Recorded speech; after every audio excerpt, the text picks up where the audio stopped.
Okay, so in this video, just going to real quick go over the surplus of the first consumer and the surplus of the first producer in the market.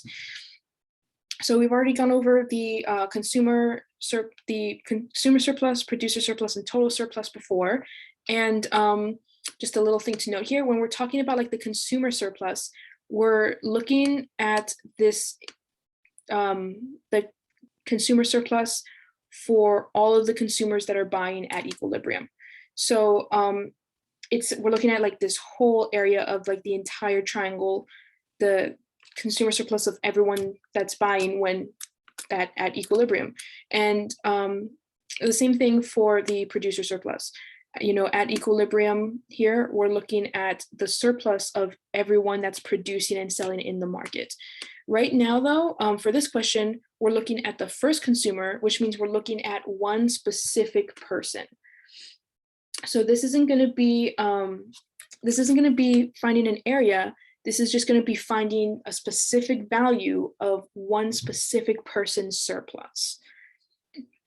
So for this, we're going to have to kind of go back and talk about like what the surplus is in the first place.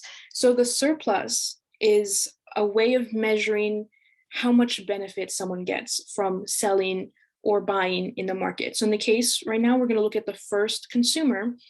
We're going to look at on the graph at this point right here. That's going to be our first consumer. So what this represents is, for one thing, you know, if we were to write this as a coordinate, this is going to be the coordinate, let me check my notes here. This is going to be the coordinate 186. If we were to, you know, if we were to like describe this point, you know, on the graph, this is the point 186. What does that mean here as far as like economics, as far as this economics class? Well, the x-axis, the x is our quantity. So that means a quantity of one, the first consumer, the first unit being demanded, quantity of one, and this 86, the y-axis is the price. So what this means is this first consumer to demand one good, just one, the very first good in the market, would be willing to pay $86 to purchase this good, whatever this is. Maybe this is tires or whatever. They would be willing to pay $86 to buy one single unit of this good. So they would be willing to pay $86, but they don't have to pay $86 because the price, the equilibrium price, that's the price for all of the units being sold in the market, and that is $37. So they're willing to pay $86, but they don't have to, because the price in the market for them is the same as the price in the market for everyone else buying the rest of the 8 units, $37. So when they actually go to the store, they would be willing to pay $87, but they're only paying $37. So they walk away with $50 that they get to save. They get the good, and they also get to keep 50 of the dollars that they were willing to spend. That's their surplus. They get to keep $50 in addition to having that good. And so that's this is also why I just want to point out, when we're talking about the consumer surplus is the area above the price, because the demand curve represents what consumers would be willing to pay to get a quantity of whatever quantity of units. This represents the price consumers would be willing to pay to get 1 unit, to get 2 units, to get 6 units down here. And this price down here is what they're actually paying. So hence, this whole area, all of this is the surplus, the money that they would have been willing to spend, but instead they get to keep. So that's why when we're coloring in the area for the consumer surplus, it's the difference between the demand curve, the price that people would be willing to pay, and the actual price that they do actually end up paying. And so it's, you know, we fill in all of that space, and that's our consumer surplus.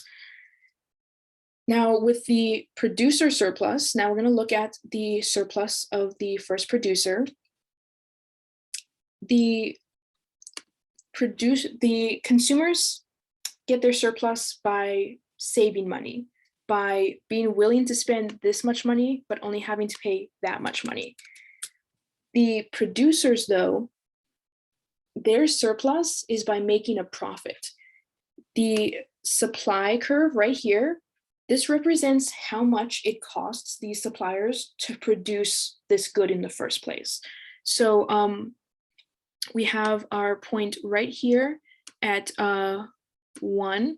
This is going to be, let me check my notes to double check. So this point is 123. So what this means is to produce 1 unit, the producer that is supplying the first unit in the market, it's going to cost them $23 to produce this unit. So, how this is, it costs them $23 to get the materials and, maybe to pay for the labor and pay for all the processes that go into making, say tires or whatever. To make 1 single unit to go out and sell, it's going to cost them $23 to do that. And just like as we go up along this line, we get to like around here, like 4 units, that looks like it's going to cost about like $30. The supply curve tells us the cost to produce however many units of this good. And the surplus for the producers is the profit. It costs, this first person $23 to make a tire. And then the market price, the price in the market that tires are going for is $37. So they invested $23 into making 1 tire. They went out and sold it for $37. So what this looks like for them is their surplus is going to be the difference of the price they sold it for and the price it took to produce it. So they were able to sell it for $37 after it cost them $23 to make it, which means they got a profit of $14. So that $14 that they got after the whole process of making and selling is their surplus, their profit, their surplus that they get to keep, that they made from this whole process.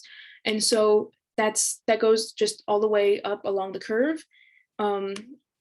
So when we're looking at the area for producer surplus, it goes along the supply curve, which is the cost to produce the good, along the actual price that is being sold in the market.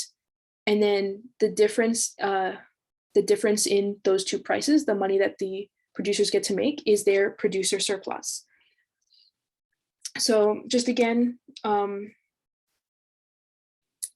reiterate, the demand curve represents the price consumers are willing to purchase, the price at which consumers are willing to spend to purchase a good in the market. And the consumer surplus is the difference between the price consumers are willing to spend versus the price that they actually end up paying to receive the good. So that means it's the area above the price and below the demand curve. With producers, the supply curve represents the cost it takes to produce the good in the first place. So the producer surplus is the price it takes to produce the good, along with the price they actually sell the good for. And the difference in that is the profit, the profit they get to keep, the surplus they get from producing the good. So that means the producer surplus is going to be below the price and above the supply curve. So that's going to be it. I didn't have any other questions this week for any materials for any other lessons. So this is just an overview of welfare. And if you have any questions, feel free to reach out through Canvas, and I'll try to answer them as soon as I can. So thank you. Have a good day.